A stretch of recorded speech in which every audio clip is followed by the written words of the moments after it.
E durante umas buscas, umas pesquisas que eu vinha fazendo, até mesmo porque Deus estava falando muito comigo, eu resolvi entrar em contato com o pastor, e esse contato eu consegui através do meu irmão, que trabalha com o pastor, chamado Felipe, que é dessa igreja, E aí eu consegui falar com o pastor, conversamos bastante, e eu vi ali um mover de Deus tremendo, E o pastor me convidou para estar fazendo uma visita e estar dando testemunho de vida, nessa igreja local.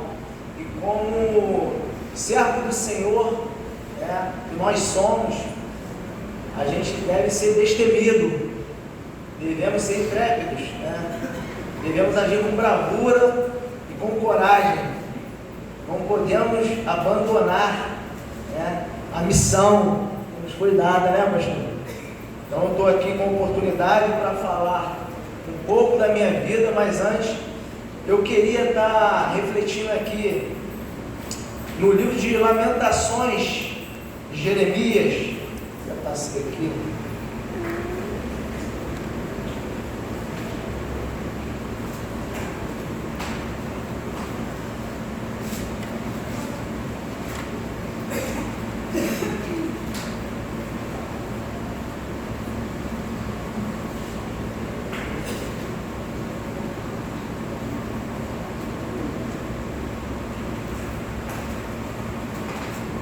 Lamentações de Jeremias, capítulo 3, versículo 22 a 23. Creio eu que todos os irmãos aqui conhecem já essa palavra, é uma palavra para nossas vidas, já que hoje, se estamos aqui, é devido a essa misericórdia ser renovada todos os dias de nossas vidas, Então, nesse livro ele fala: as misericórdias do Senhor são a causa de não sermos consumidos, porque as suas misericórdias não têm fim. Novas são cada manhã, grande é a tua fidelidade. Amém? Amém. Graças a Deus estamos aqui reunidos em comunhão com o corpo de Cristo, e eu estou aqui, como um velho filho pródigo, um dia deixou a igreja, com 19 anos, e foi em busca do mundo, aí fora. Até então eu não tinha minha profissão ainda, sou militar do exército, estava estudando, e eu me deixei levar, com as ilusões do mundo. E com isso acabou que eu, com 19 anos, fiquei aí, igual um andarilho, como o pastor bem disse, não de igreja para igreja, mas do mundo. E só que eu sei que Deus já estava me preparando, estava me moldando, porque tudo é no tempo do Senhor, tudo é no tempo do Senhor, e esse tempo chegou, Então, antes de dar esse testemunho, eu já refleti aqui em Lamentações para estar dando a Ele todo louvor, toda a honra, e glorificar o nome dEle por isso, porque através da misericórdia dEle, eu cheguei até aqui, todos nós chegamos até aqui, e poder estar desfrutando, desse dia maravilhoso, que se iniciou desde 9h30 da manhã. Glória a Deus. Aqui a EBD continua 9 horas da manhã, 9 horas. Cheguei um pouquinho atrasado, peço desculpa, pastor, porque na minha vida são 4 mulheres. São 4 mulheres, imagina 4 mulheres se arrumando, apesar que só tem 2, mas a outra ficou, a mais velha ficou com a pequenininha, e acabou que a gente teve que dar o suporte, as 2, mas graças a Deus estou aqui. Então eu queria estar meditando lá em Êxodo, capítulo 7, antes de estar dando esse testemunho. É um texto bastante conhecido também,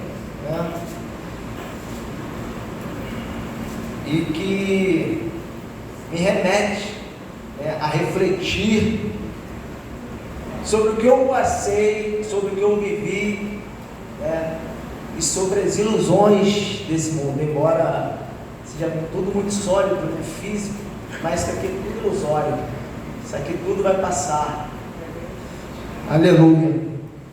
E lá no capítulo 7, Êxodo fala: então disse o Senhor a Moisés: eis que te tenho posto por Deus sobre Faraó, e Arão teu irmão será teu profeta, o teu profeta. Tu falarás tudo o que eu te mandar, e Arão teu irmão falará a Faraó que deixe os filhos de Israel da sua terra.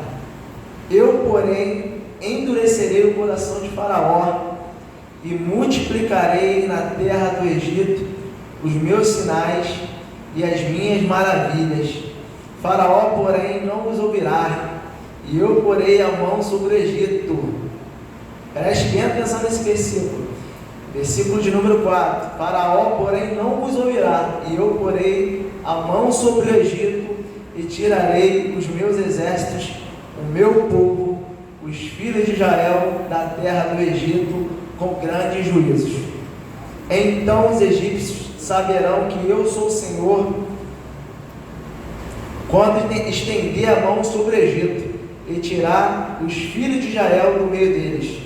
Então fez assim Moisés e Arão, como o Senhor lhes ordenara, assim fizeram.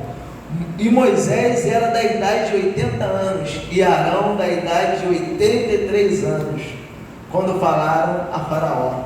E o Senhor falou a Moisés e Arão, dizendo: quando Faraó vos falar, dizendo: fazei por vós algum milagre, dirás a Arão: toma tua vara e lança-a diante de Faraó, e se tornará em serpente. Então Moisés e Arão entraram a Faraó e fizeram assim como o Senhor ordenara, e lançou Arão a sua vara diante de Faraó e diante dos seus servos, e tornou-se em serpente. E Faraó também chamou os sábios e encantadores, e os magos do Egito fizeram também o mesmo com os seus encantamentos, porque cada um lançou sua vara e tornaram-se em serpentes, mas a vara de Arão tragou as varas deles. Porém o coração de Faraó se endureceu e não os ouviu como o Senhor tinha dito. Então disse o Senhor a Moisés: o coração de Faraó está obstinado, recusa deixar ir o povo.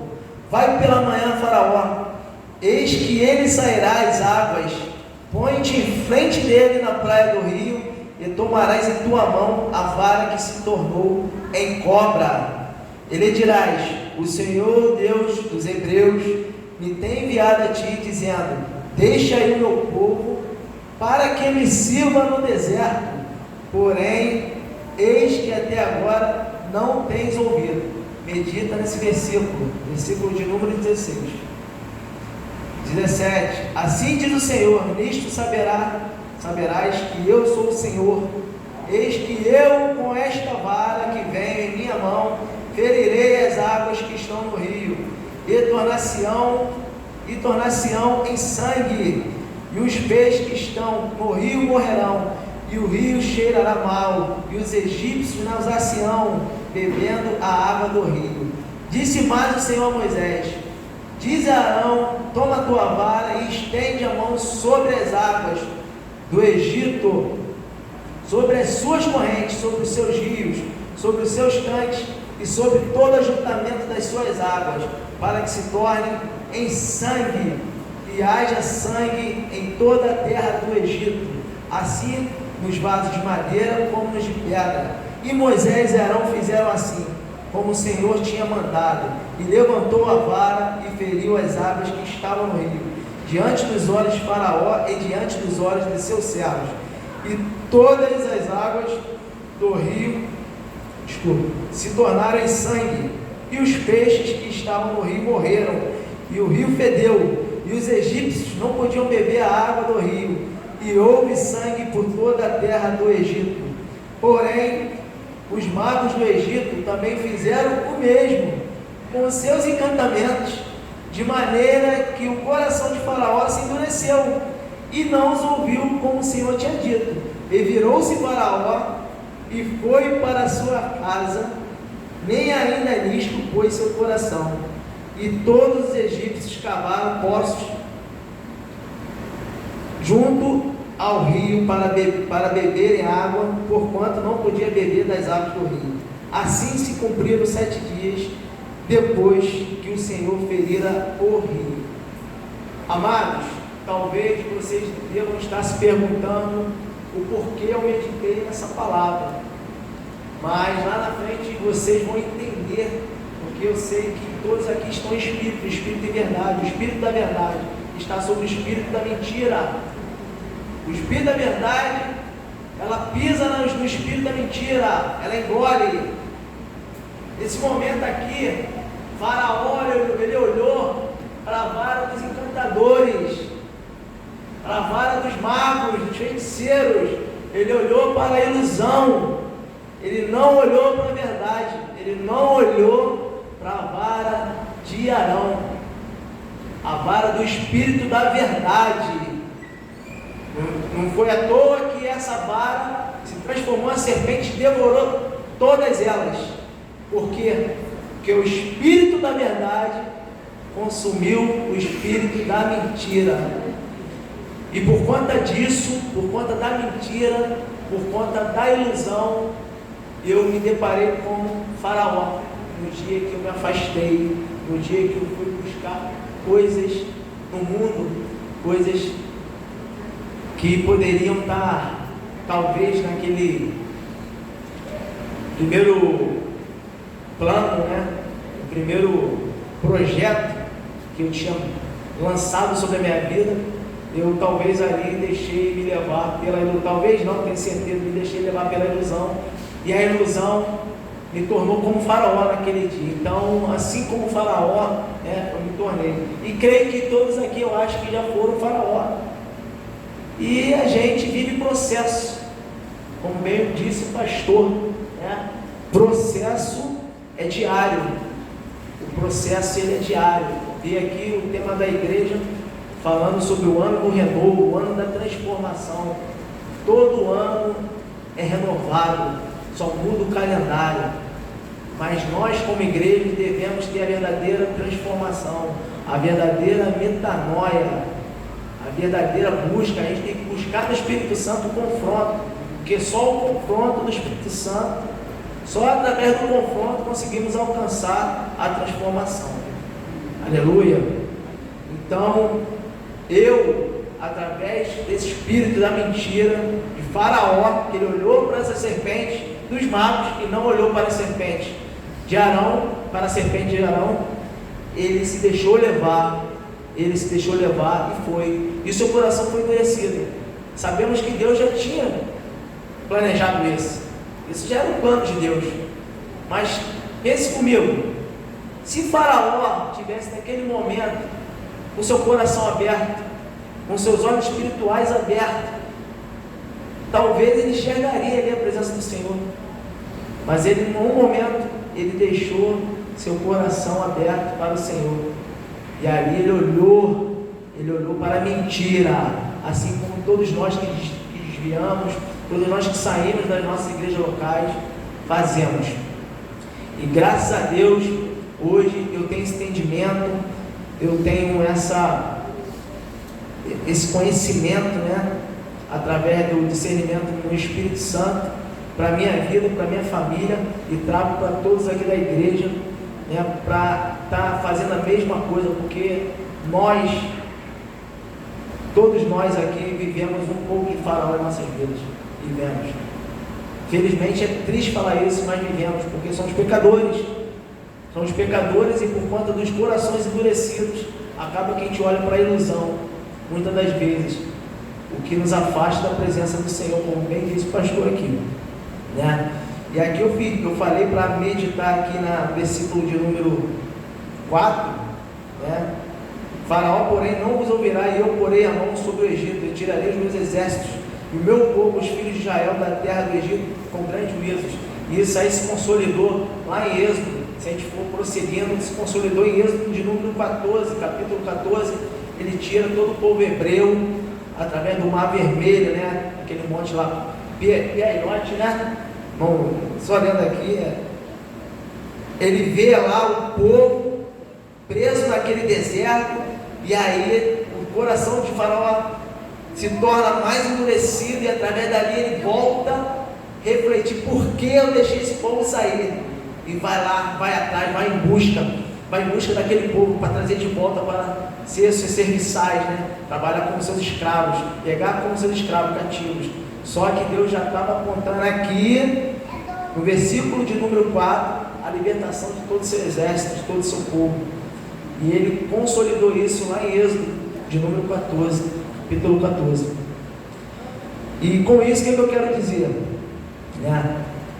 É o que Deus quer para nossas vidas. Ele quer nos libertar, Ele quer nos salvar. O princípio da salvação é muito simples. É muito simples. É você crer e ser batizado. Você vai ser salvo. 16, Marcos 16, se você crer e for batizado, você será salvo.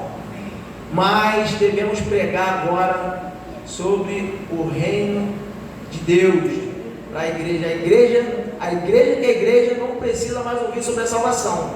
Ela precisa ouvir sobre o reino de Deus, sobre as boas aventuranças. E como alcançaremos as boas aventuranças? Sermão da montanha, lindo. Oh glória, o pastor falou que já pregou sobre isso, então Deus, o Espírito Santo está testificando aqui.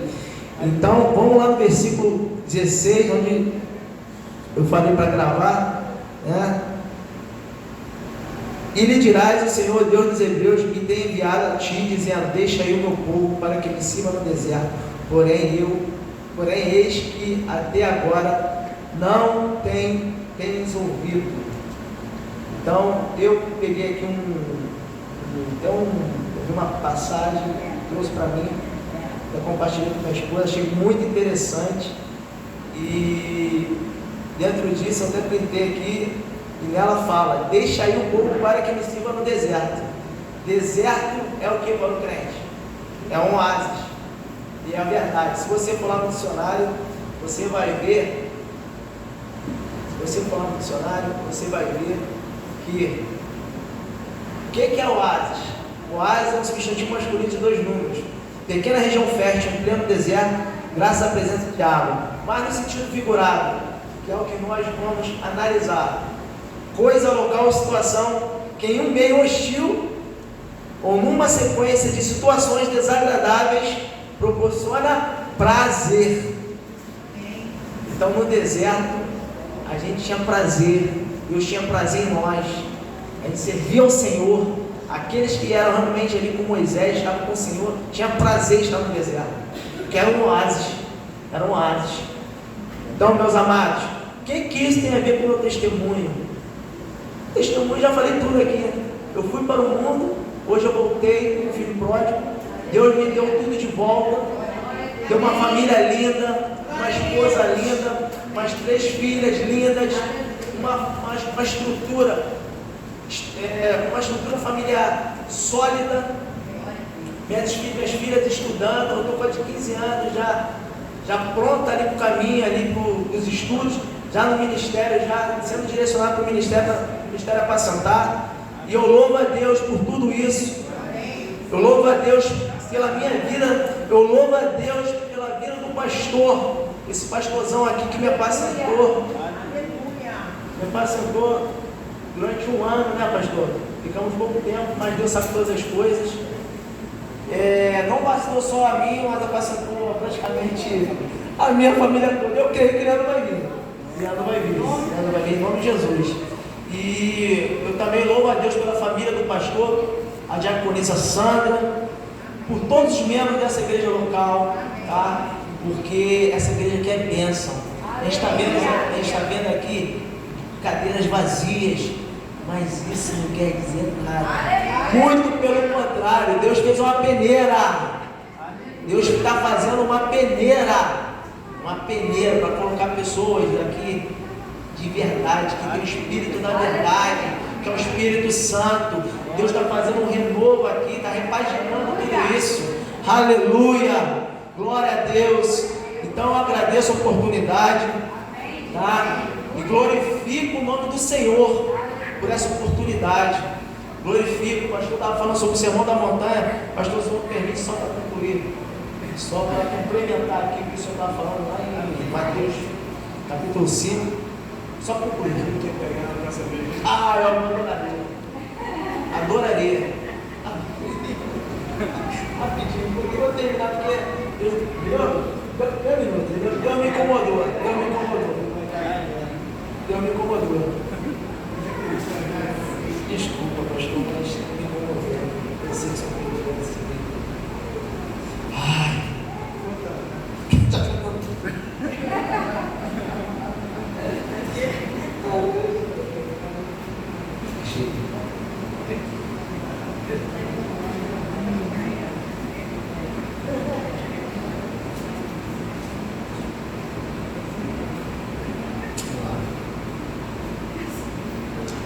Vós sois o sal da terra, e se o sal for insípido, com quem se há de salgar, para nada mais presta, né?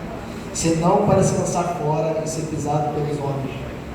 Vós sois a luz do mundo, não se pode esconder uma cidade edificada sobre um monte, nem se acende a candeia e se coloca debaixo do arquilho, mas no velador, e dá luz a todos que estão na casa. Assim, eu quero que vocês meditem nesse versículo. Assim resplandeça a vossa luz diante dos homens, para que vejam as vossas boas obras e glorifiquem o vosso Pai que está nos céus.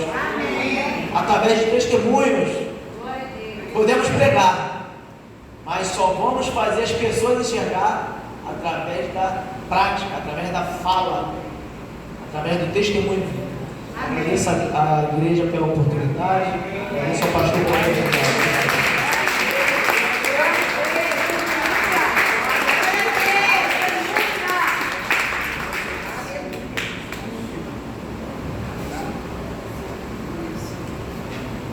Sabe por que esse contato, irmãos?